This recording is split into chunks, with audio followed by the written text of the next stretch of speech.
10 and congratulations. If you've made it this far, you've given this a really red hot crack. And look, when I'm recording this right now, I have no idea if anyone's going to watch it.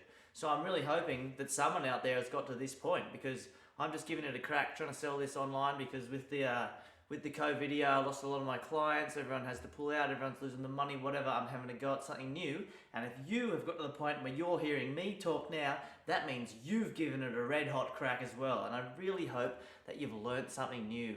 And I reckon you probably bloody have. Nice. So, this is our final lesson, and we're going to do a bit of a review session. So, let's have a little drink. That is my culture. Celebrate. Let's celebrate together. It's a beautiful thing. Knowledge, music, life, joie de vivre. That's French for YOLO. Okay, so let's get into it. You ready? You ready? All right, here we go. So, first thing I want you to do in this review session is play that game that we played in one of the first lessons, where you randomly pick any note on the piano and then you have to work out what it is, white note or black note. Now, you should be able to remember how to do this, but remember the technique to work out what any note on the piano is to find the closest C and then move up or down. If you're going to one of the black notes, find the closest white note and move tonally up for a sharp and tonally down for a flat. Pause the camera and do that test for 10 notes. Just quickly pick 10 notes, boom. Oh, okay. What's that one? I'm going to find the closest C. It's right beside it. It's a D. Do that. Pause it. 10 notes. Go. Nice. I'm hoping that all made sense. If not, go back and check out lesson 1. Now, what is an octave?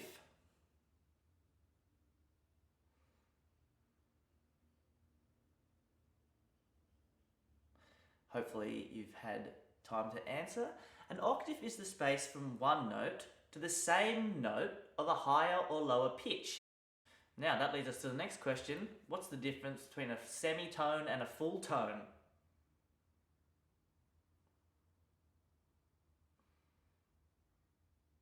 Okay, hopefully, maybe after each one of these questions, I'll just say pause, and then that's when you hit the pause button and then you answer, then you press play. So, hopefully you said a full tone skips one and then goes to the next. A semitone goes to the closest next note, be it a white note or a black note. Good. Now, what are we up to here? Could you please play me C major scale? I want you to play it 2 hands parallel, and then I want you to play it once butterfly. Go. Alright, we should have done that. If not, I think that was also in lesson 1. Cool. Okay, the next one. A little bit of a theoretical one. Can you explain the concept of harmony versus melody to me? Pause. Good. Now, hopefully you told me that melody is a single note phrase or riff, as opposed to harmony where there are multiple notes going on. For example, the Lean On Me right hand melody, sung when we're singing, they're all melodies because we have one note going along.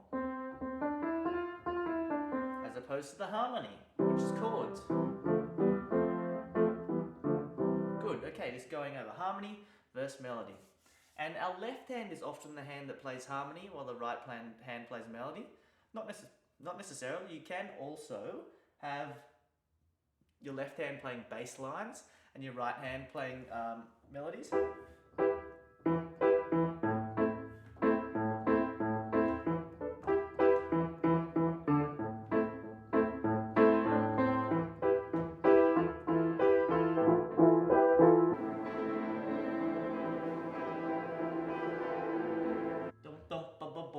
What's the next question? Can you please play Lean On Me for me? Please play me Lean On Me. Hands together or to whatever extent you've got it where you feel happy with it. Pause. Alright, good.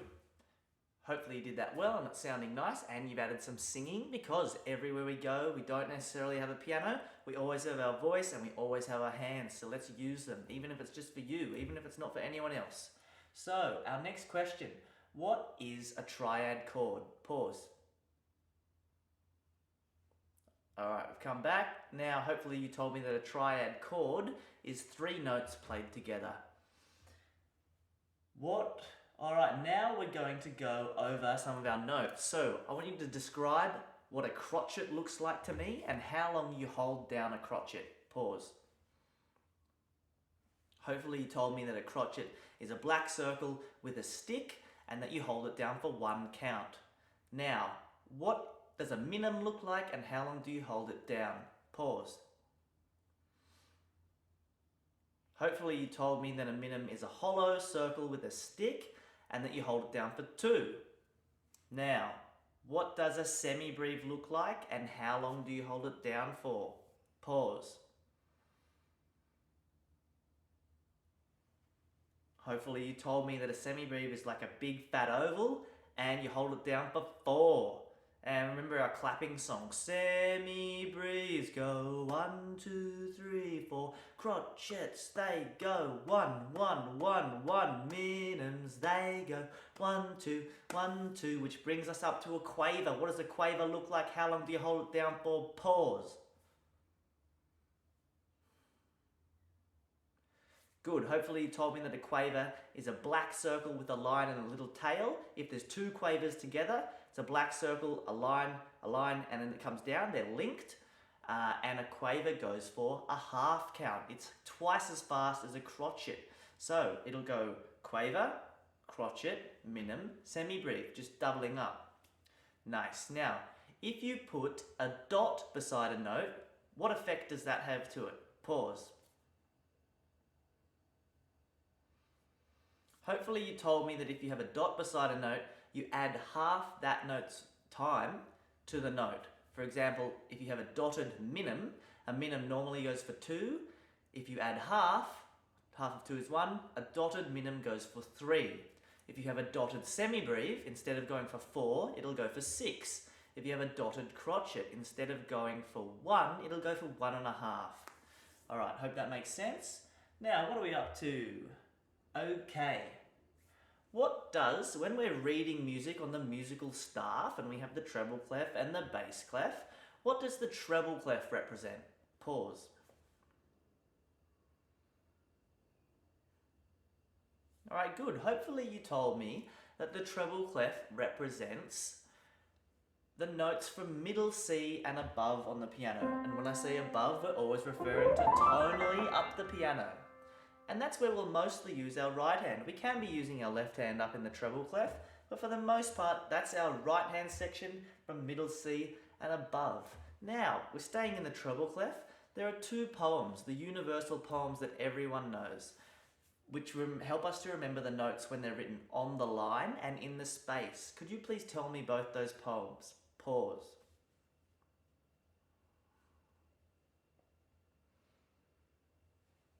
Good. Hopefully you told me that on the line we have every good boy deserves fruit. And in the space we've got bass. Nice one. Let's go to the bass clef. Okay, what does the bass clef represent? Pause. Hopefully you just told me that the bass clef represents the notes from middle C and below. And when I say lower, I mean this way, tonally lower. Now, that's where you'll mostly use your left hand. So, what are the poems that you made up for the bass clef? These are your individual poems. One of them will be on the space and one of them will be in the line. Pause and tell me those poems.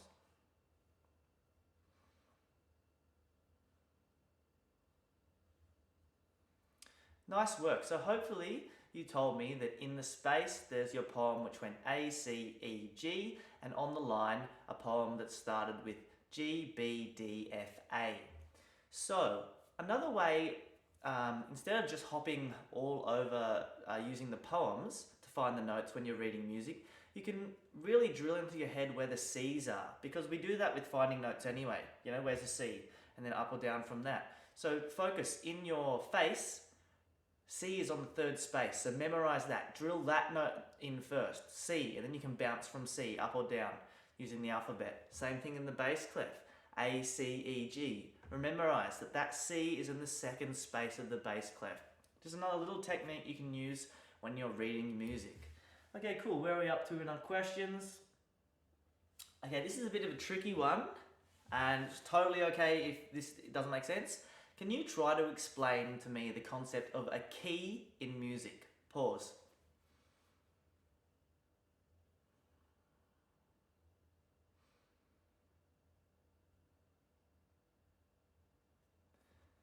Alright, so hopefully you told me that a key in music is a series of 8 notes that work together tonally.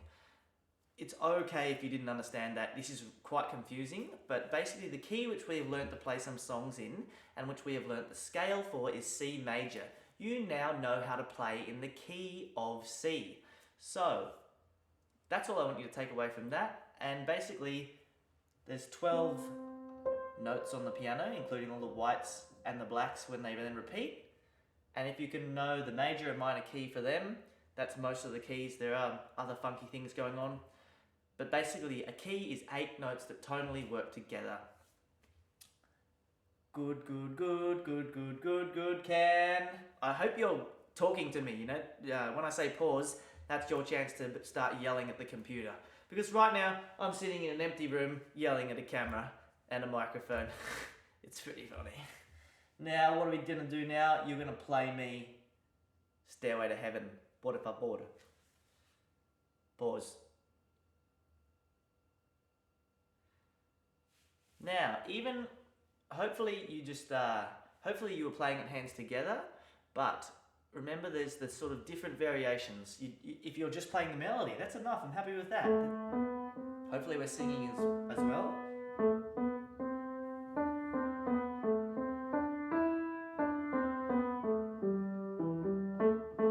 Or we can add the chords in the left, the triad chords.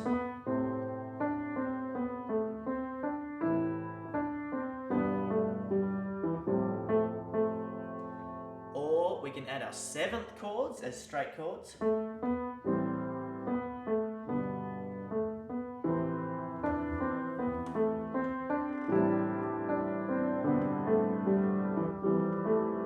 we can start rolling those chords.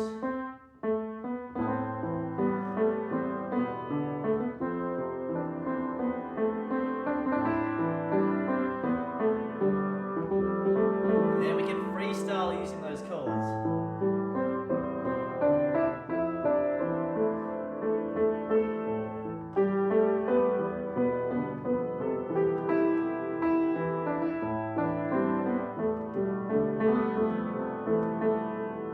Which leads us to our next question. What is improvising? Pause. Alright, hopefully you just told me that improvising is freestyling. It's making up music off the cuff. You're not playing a set piece, you're making it up instantaneously. That can be just with yourself or it can be with other people. And I think it's a really good practice to exercise because most people don't, it can feel quite uncomfortable at first and you might not know what to do. That's totally fine, you know? These are lessons, these are not performances, these are spaces to make mistakes.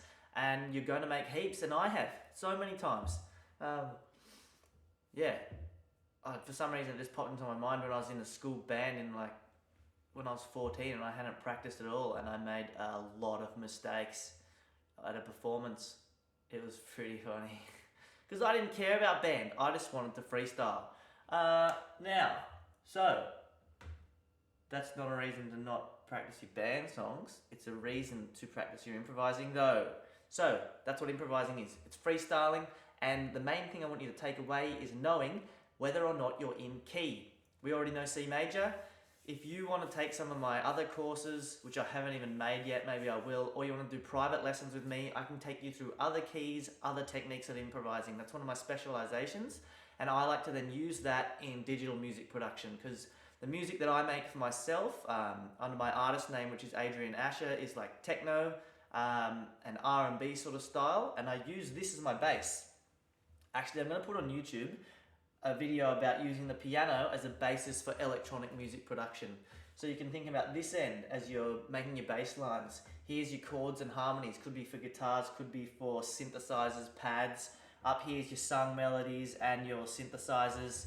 It's like, that's why the piano is such a good tool. It's your composing piece. You can compose so much music with a piano. So that must lead us to our next question. which is not a question. I just want you to pause it here and try to play those left hand Stairway to Heaven chords and do a bit of an improvisation piece for me with the right hand.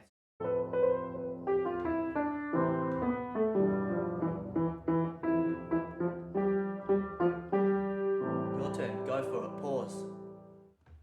Okay, that sounded really nice. I hope you enjoy that. If improvising is not for you, that's okay. But I'd encourage you to push it a bit far, because all these things where we have to build up a body of technique to then improvise in a moment. I think about it with things like surfing. What else do I think about it with martial arts? You got to build up a body of technique before you can fight someone and just freestyle with it. I don't know, for me, they're the most rewarding things in life, and I know a lot of people enjoy them as well. You've got to build up your body of technique, and then you can create something beautiful in a moment which you don't even have time to anticipate. It just happens, and it's so exciting. So I'd encourage you to keep going with your improvising and do it for you.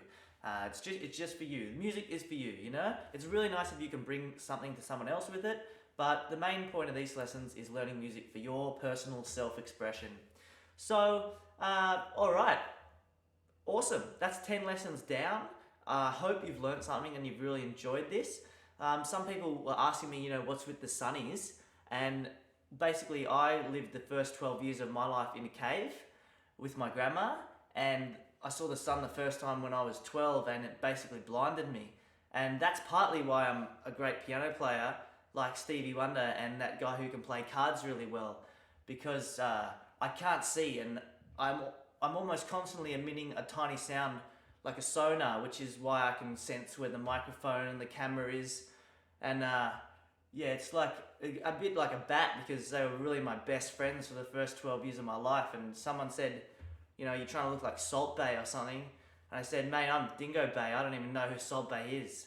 So if I can make it out of the cave, you can learn some piano. I hope you've enjoyed this session and these 10 lessons. If you want private lessons, contact me via the email, the technology. We are in the 25th century, and I'd be more than happy to teach you online, because I've had to switch all my lessons online, and I really love teaching online because I can teach anyone in the world. And if you have some ideas or things that you'd like to learn about further for maybe some future courses, you're welcome to write me as well. So wherever you are, I hope you're happy, I hope you're healthy, take care and enjoy making music. Thank you very much for watching these lessons.